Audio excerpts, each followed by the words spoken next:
Let's look at a word problem.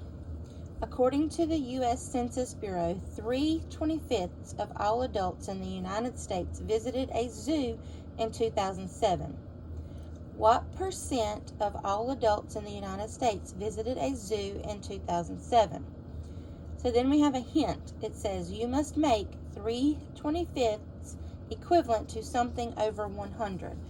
How do I know that? Looking at my question, it's asking me what percent, which means my answer must be in the form of a percent. My hint tells me that I'm going to make 3/25 equal to something over 100. So I'm going from a fraction to a percent.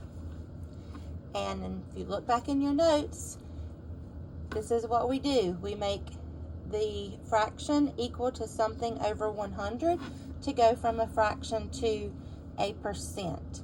Or remember, you could divide your numerator by your denominator. But we're going to use our cross product, our cross multiplication. Multiply 3 times 100 gives me 300.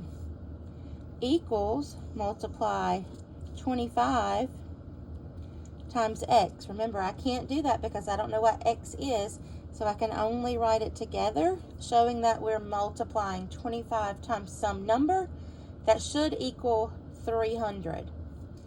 So now I'm going to use my inverse operation, which is division, because I'm doing multiplication in the problem. This is multiplication, so to undo multiplication, I'm going to use division because it's the opposite. So how do I know which number I'm going to divide both numbers by? Looking for the variable. You divide both sides by the number in front of the variable. That's 25. So I'm going to divide both sides by 25.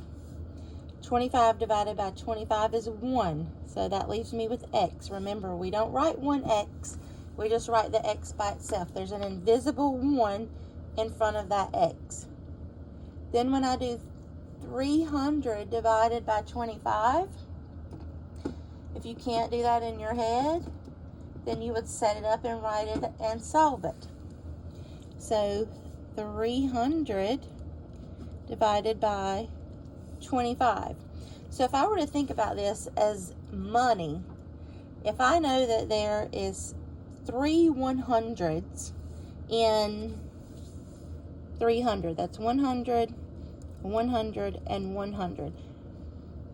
100 plus 100 plus 100 equals my 300. I know that in one of these 100 is 4 25s. In the next one is 4 25s. And in the next one is 4 25s. So what that means is, if I think of this as $1, there's 4 quarters because a quarter is worth 25 cents. Same thing here.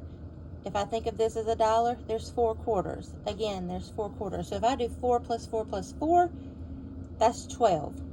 Or I could divide it out.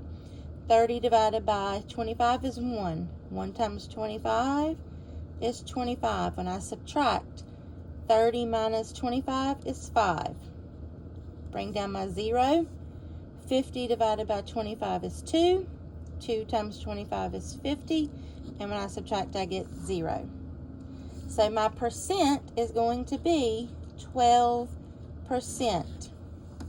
12% of all adults in the United States visited the zoo in 2007.